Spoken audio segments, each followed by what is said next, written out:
Breaking news straight to the White House. President Trump delivering remarks on that new $100 billion investment from chip makers. Let's listen in.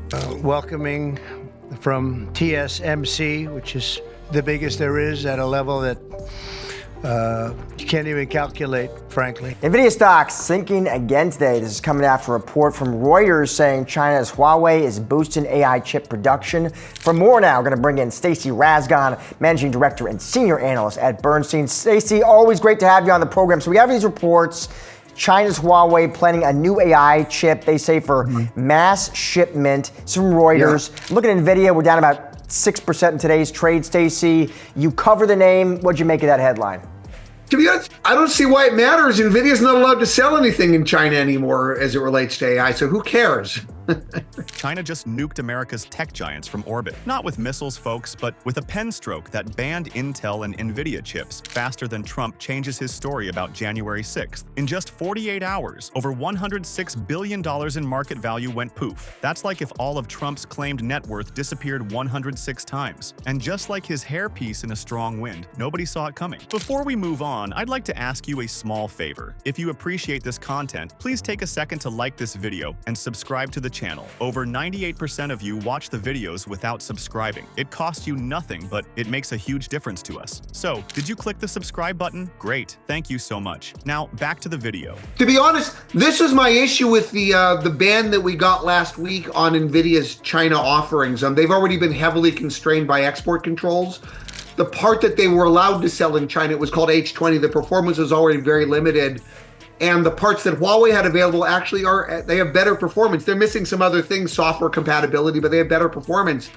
After last week, then the government is now requiring licenses for NVIDIA even to ship that low-end part. So effectively, they can't ship any AI parts into China anymore. Remember when Trump started his very easy-to-win trade war with China? Well, the bill just came due, and it's a doozy. Let's rewind to 2018 when our orange commander-in-chief slapped tariffs on Chinese goods like he was handing out MAGA hats at a rally. We're putting a 25% tax on steel imports and 10% on aluminum, he bragged, puffing out his chest like a constipated rooster. He kept telling everyone this trade war would be easy-peasy, lemon squeezy. Spoiler alert, it wasn't. Trump promised his trade war would bring manufacturing back to America faster than he could spell Kov-Fefe. Instead, it just made Xi Jinping mad enough to hold a 4-year grudge. And let me tell you, Xi is not the kind of guy you want holding a grudge. While Trump was busy tweeting from his golden toilet, Xi was playing chess, and not the "I'll move my queen wherever I want because I'm the president" kind of chess that Trump plays. China wasn't sitting around doing nothing. They've been building their own chip industry faster than Trump builds excuses for losing elections. They've poured billions into domestic semiconductor development since 2018.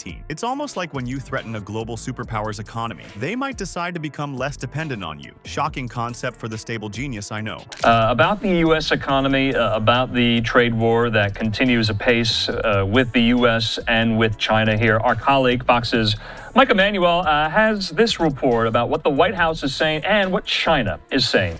Stocks soared Wednesday on news that President Trump may ease his hardline position on tariffs. Tuesday, Treasury Secretary Scott Bessent told investors he expected a de-escalation of the U.S.-China trade war in the near future, saying both countries ramping up tariffs higher and higher was unsustainable. Wednesday, he emphasized the need for a reset on the global trade market. America first does not mean America alone. To the contrary, it is a call for deeper collaboration and mutual respect among trade partners. So, what happens when China finally decides to play its hand? They announce restrictions on Intel and Nvidia chips in their government systems. Not a complete ban. That would be too obvious. Instead, they went with the more sophisticated, "we're phasing you out gradually" approach. It's like breaking up with someone by slowly returning their stuff over several months rather than all at once. Oh, here's your toothbrush. And next week, maybe I'll give back your favorite sweater. How much did Intel and Nvidia really lose? A staggering $106 billion in market value. That's like 106 Trump casinos going bankrupt at once. And we all know how good Trump is at bankrupting casinos. Intel stock dropped 8% and Nvidia plummeted 10%, bigger drops than Trump's approval rating after suggesting we inject bleach to cure COVID. Remember that gem of presidential medical advice? Wall Street analysts are panicking harder than Trump when he sees his polling numbers in Pennsylvania. One analyst called it a potentially significant negative development, which in Wall Street speak means, holy crap, crap, we're all screwed. Another said it could be the most impactful restriction on semiconductor companies by China to date. Translation: this isn't just a flesh wound, it's a full-on gut punch to America's tech dominance. The tech CEOs are freaking out because China was 27% of Intel's revenue and 20% of Nvidia's. That's a bigger chunk than the portion of Trump's brain dedicated to actual facts. Imagine losing a quarter of your income overnight. It's like if Trump suddenly couldn't charge the Secret Service to stay at his properties anymore. The Wall Street Journal reports the administration is considering cutting its tariffs on China substantially, in some cases by more than half. The White House has not reported any direct talks with Beijing. The president today seemed to strike a softer tone while insisting the negotiation is ongoing. Are you talking to them actively now? Actively. Everything's active. Everybody wants to be a part of what we're doing. They know that they can't get away with it any longer, but they're still going to do fine. The White House says it is in talks with more than 100 countries on new trade agreements, but the first deal could still be a few weeks away. China, of course, is in the spotlight with the 145% tariff total. And China, for the most part, has sort of held its cards. They haven't really signaled that they want to come to the negotiating table. And I think that has caused some frustration at the White House. Although they're trying to, now the White House is coming out being a little bit more conciliating to say we might reduce those numbers to try to get China to start coming to the table.